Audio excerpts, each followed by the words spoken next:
Voilà, j'essaye voilà, d'apporter quelque chose qui peut, voilà, qui peut changer, essayer, on va dire, de changer quelque chose dans les entreprises et tout. Voilà. Il le faut pour éviter des comportements de jalousie, Oui. de haine, Oui. de harcèlement pouvant conduire à un état de mal-être, Oui. de dépression, voire au suicide. Oui, Oui. malheureusement, certaines histoires Finissent par des cas de suicide. Ça, c'est une image. Oui. À ce point-là, Oui, à ce point. Hélas, oui, c'est comme ça. alors, le mal-être, moi j'ai dû, enfin, je me dis peut-être que s'il y a un gênant, un employé qui dérange, eh ben, c'est comme un fruit pourri dans un panier, il faut juste l'enlever et le jeter. Mais est-ce que... Tout me dépend. trompe. Oui, oui, tout dépend, tout Oui. dépend. Je dirais tout dépend parce que quand je parle de finir par un suicide, c'est pas seulement un employé, ça peut être un employeur. Qui en a marre. Bien sûr, ça peut être un employeur qui en a marre, ça peut être... vous verrez bien que je prends pas mal de cas d'exemple et tout. Ça peut être un employeur qui a une entreprise, à la fin n'arrive plus à la gérer.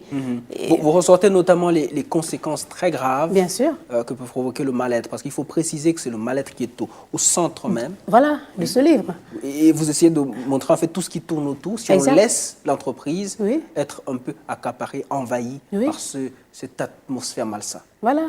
Et ça, c'est, par exemple, prenez le cas d'un employé qui est peut-être harcelé peut-être par un employeur et tout, ou alors des demandes excessives dans un lieu de travail.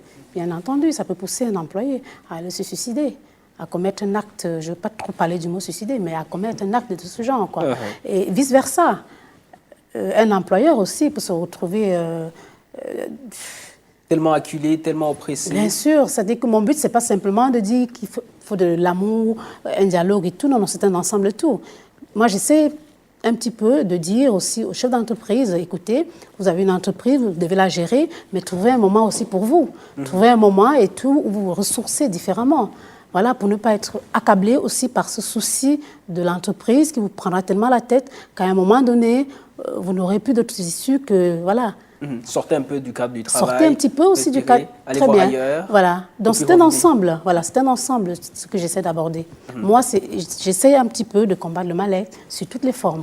Là aussi, c'est une autre impression d'un lecteur. Votre livre, c'est comme un univers dans lequel vous invitez les gens à entrer et à découvrir tout ce qui se passe. Exactement. Alors, oui, oui. Votre combat est aussi un combat de toute une vie, on a compris.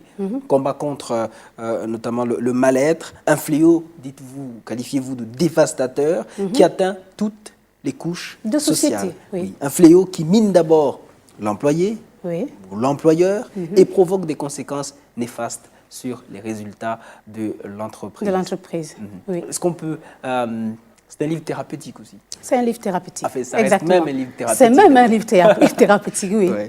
Tout à fait. Je voudrais qu'on clôture par Oui. vos personnages, parce qu'ils sont fascinants, ces histoires que vous racontez.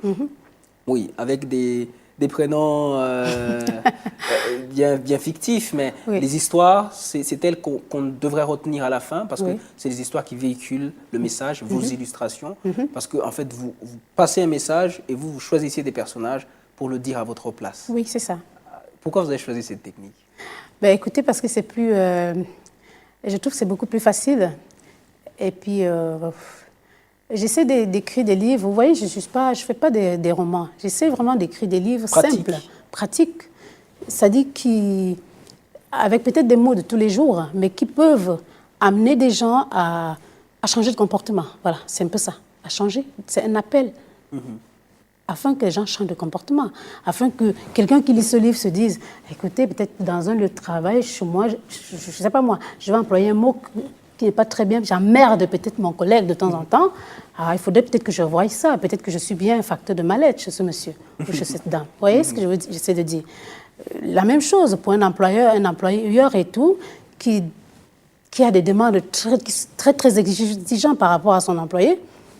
La même chose, s'il lit ce livre, il se dira, bah, tiens, peut-être que j'essaierai un petit peu de faire différemment, ou alors de reconnaître ne serait-ce que l'effort que fait mon employé.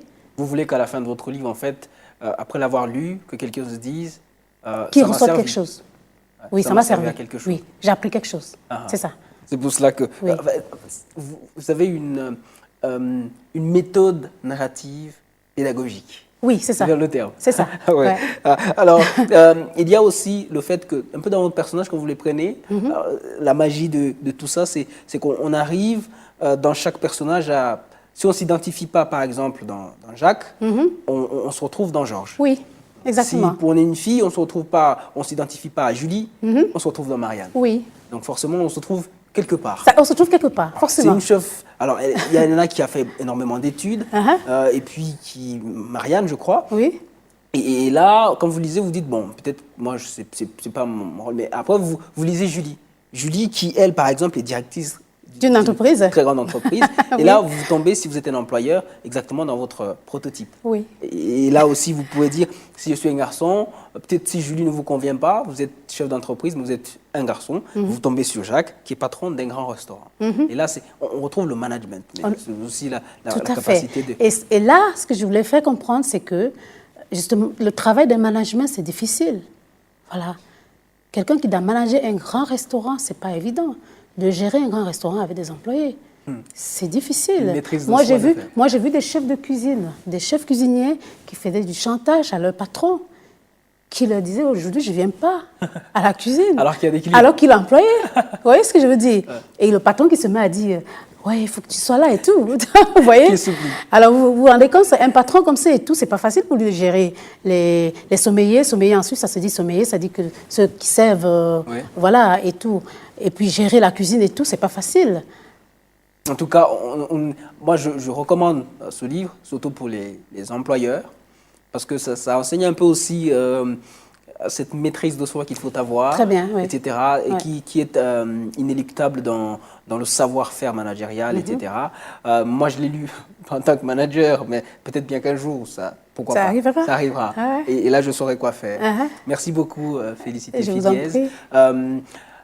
On aura peut-être l'occasion encore de parler parce que vous êtes aussi auteur de plusieurs autres livres. Oui, Peut-être je suis le auteur temps d'en parler. oui, je suis auteur de plusieurs livres, c'est-à-dire j'ai écrit un livre aussi qui s'appelle 31 lettres à maman. Oui. Là, ce sont tous des livres thérapeutiques en fait. Hein. C'est un livre qui parle un peu de 31 lettres à maman, c'est des lettres d'amour, de réconciliation et puis de paix. Le but étant pour moi justement de faire une sorte de thérapie à deux. Voilà. C'est des lettres qu'on peut écrire à une personne pour faire de la paix, etc., pour être bien en soi et donner la même paix à l'autre Renouer les aussi. relations. Voilà. J'ai écrit un livre qui s'appelle aussi La clé de ton destin. Voilà, c'est un livre aussi où j'essaie d'enseigner un petit peu aux gens comment faire pour sortir du mal-être ou pour ne pas rentrer dans le mal-être et tout. Des petits trucs, des petits sujets, mais très importants aussi, de tous les jours, mais que les gens oublient parfois. Pourquoi pas? Peut-être qu'un jour on en parlera. Merci à vous Ouais. d'avoir été avec nous. Mais vous je êtes vous en auteur du livre Main dans la main, publié chez Dicarta en 2012. Merci d'avoir été là. Merci surtout à vous d'avoir suivi cet entretien.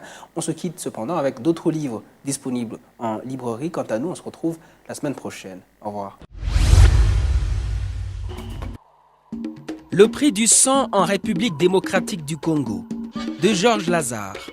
Ce livre retrace l'enfer quotidien de la population congolaise, obligée de travailler dans des conditions épouvantables. Des ONG affirment dans plusieurs rapports que la guerre civile est en partie financée par le trafic du coltan, matière indispensable à la fabrication des téléphones portables et des ordinateurs.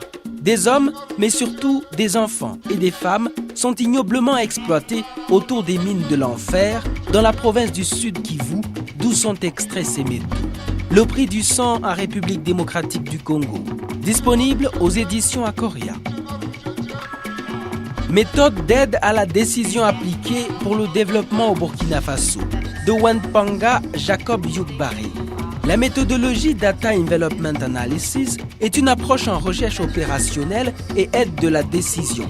Une approche qui permet de mesurer les efficacités dans un domaine de production donné. Dans son livre, l'auteur étudie de multiples facteurs, sans jugement de valeur a priori des différents autres facteurs, considérés dans l'évaluation des performances. Ce document consacre donc une partie à des applications pour le Burkina Faso, notamment dans le domaine scolaire, dans le système de santé et enfin auprès de quelques entreprises. Donnez vie à votre manuscrit chez Aphrodite.